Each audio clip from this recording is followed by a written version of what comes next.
সবাইকে আবার একটা বড় ব্লগ নিয়ে চলে এলাম। তো এই ব্লগটা হচ্ছে বাবাইয়ের জন্মদিনের দিন। আগের ব্লগে আমি দেখিয়েছিলাম যে আমরা জন্মদিনের আগে প্ল্যান করে প্রিপারেশান কীরকম নিচ্ছিলাম। সো আজকে হচ্ছে জন্মদিনের দিন, মানে 23শে জুন সকালবেলা। তো এখন আমি বাবাইয়ের জন্য একটু ব্রেকফাস্ট করে নিচ্ছি। ব্রেকফাস্টে ছিল লুচি, ঘুগনি আর পায়েসটা দেখিয়েছিল আগের দিন, আমি পায়েসটা করছিলাম রাতের বেলা। আর এখানে আমি গরম গরম ফুলকো ফুলকো লুচি ভেজে নিচ্ছি। আর ঘুগনিটা এসে সকাল সকালে বসিয়ে দিয়েছিলাম। সো ঘুগনিটাও প্রিপারেশান হচ্ছে। অ্যান্ড আমি প্লেট সাজিয়ে ফেলেছি, এখানে দেখতেই পাচ্ছ সব ফুলকো ফুলকো প্লেট ভর্তি লুচি, সাথে ঘুগনি আর পায়েস। বার্থডের দিন সকালবেলা এর থেকে বেটার মেনু কিচ্ছু হতে পারে না, বিশ্বাস করো। অ্যান্ড এখন আমরা ছুটেছি দুপুরের খাওয়া দাওয়ার কেনাকাটা করতে। সরি, ভুল বললাম, দুপুর নয়, রাতের জন্য একটু বাজার করতে। দুপুরের অ্যারেঞ্জমেন্ট আমার সব রেডিই ছিল। আর রাতের বেলা যে খাওয়া দাওয়া হবে, ডিনার হবে, সেটার জন্য আমি এখন বাবাইকে সাথে নিয়ে বাজারে বেরিয়েছি। এখান থেকে কেনাকাটা করে আমরা চলে এসেছিলাম একটা গোল্ড শপে আমাদের এখানেই। আর বাবাইয়ের একটা খুব অনেক দিনের শখ ছিল, একটা ও এক কানে দুল পরে, তো ওর একটা ইয়াররিং নেবে। তো ওই একটা ইয়ারপিস কিনতে আমরা কিন্তু চলে এসেছিলাম। আর এখানে ফাইনালাইজডও হয়ে গেছিলো, আর আমরা বিলও করে নিচ্ছিলাম। আর এই যে দেখো, বাবাই কিন্তু দুলটা দিয়ে দিয়েছে, মানে বাবাইকে বলা হচ্ছিলো যে পরে ট্রায়াল নেওয়ার জন্য। সো ওই জন্যই দুলটা দেখছিল। আর তারপরে এই যে দেখতেই পাচ্ছ দুপুরের সব আয়োজন।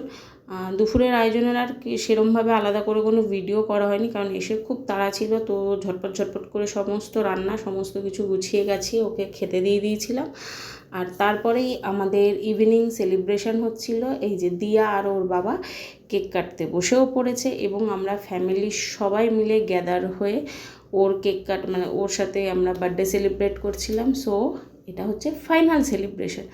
আজকের দিনটা খুব ভালো কাটলো, সমস্ত কিছু মিলিয়ে মিশিয়ে বাবাইয়ের গিফট, খাওয়া দাওয়া। আর কেক কাটতে কাটতেই আমাদের সাথে না আমাদের এক বান্ধবী চলে এসেছিলো, তো তাকেই আমি ডাকছিলাম।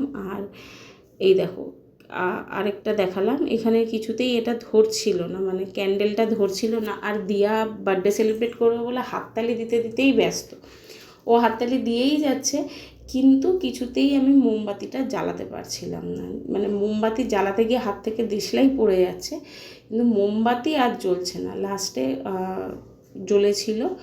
অ্যান্ড আমরাও বার্থডে সেলিব্রেট করেছিলাম। সো ভিডিওটা চলতে থাকুক। কথায় কথায় একটাই কথা সবসময় আমি যেটা বলি, প্লিজ তোমরা আমার চ্যানেলটাকে ভালো লাগলে লাইক করো, ফলো করো, সাবস্ক্রাইব করো। যারা ফেসবুক থেকে দেখছো অবশ্যই সাপোর্ট করো, যারা ইউটিউবে দেখছো আমার চ্যানেলটাকে সাবস্ক্রাইব করে নিও।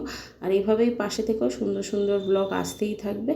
আর এই যে কেক কাটা হয়ে গেছে, এই যে আমরা সরিয়ে নিচ্ছি। আর কেক কাটার পর এটা হচ্ছে সব থেকে বড় সারপ্রাইজ ছিল, একটু বাবাইয়ের সাথে প্র্যাঙ্ক করা হচ্ছিল। তো আমরা ওয়েট করছিলাম বাবাইয়ের ফোন কখন রাখা হবে, দেন আমরা এই প্র্যাঙ্কটা বাবাইয়ের ওপরে করব।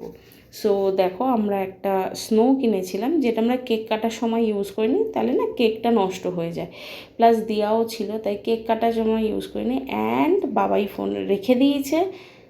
আর এটা হচ্ছে রেজাল্ট, টিং টিরিং।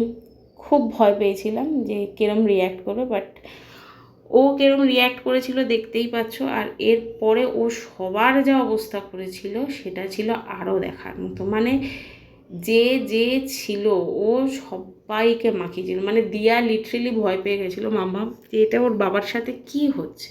সো দেখো, আমি কোনো জায়গা বাকি রাখিনি ওকে মাখানোর জন্য। আর দিয়া না খুব ভয় ভয় একটা ওর বাবাকে দেখছে। আর এই দেখো, এরপরেই দেখো আমাকে ওর বাবা মাখিয়ে মাখামাখি করে দিয়েছে পুরো। আমিও বার্থডে সেলিব্রেট করতে শুরু করে দিয়েছি। আর কেউ বাদ যায়নি। এই দেখো, আমার বৌদিকেও লাগিয়ে দিয়েছে। মানে কে প্ল্যানে ছিল না কেউ জানে না, সবাইকে লাগিয়ে দিয়েছে। দেন এই দেখো, আমার বাবাকে লাগিয়ে দিয়েছে, আমার মাকে লাগিয়ে দিয়েছে, কেউ বাদ নেই। আমার দিদাকেও লাগিয়ে দিয়েছে, কেউ বাদ ছিল না যে ভিডিওটা, মানে যার মুখে ফোমটা লাগানো হয়নি। আর লাস্টে আমার মা, মানে ফোমটা যেটুকু বাকি ছিল সেটুকু আমার বৌদি আমার মায়ের গায়ের ওপর লাগিয়ে দিয়েছে। অ্যান্ড এরমভাবেই দিনটা কাটানো হলো। রান্নাও হয়ে গেছিলো। আর রাতের মেনু ছিল ফ্রাইড রাইস আর মাটন কষা। দেখো বাবাই খাচ্ছে আর সুন্দর সুন্দর রিভিউ দিচ্ছে। আর কিছু ফটোজ রইল বাবাইয়ের কেকের, বাবাইয়ের সাথে দিয়ার, একসাথে আমার সাথে বাবাইয়ের। এরমভাবেই ভগবান করুক দিনটা যেন কাটাতে পারি। প্রত্যেকটা বছর ভগবান আমার বাবাইয়েরকে এই দিনটা ফিরিয়ে দিক। আর খারাপ ভালো সব মিলিয়ে মিশিয়েই মানুষের জীবন, কিন্তু যতই খারাপ আসুক এই দিনটা আমি আমার বাবাইয়ের মুখে শুধু হাসি চাই।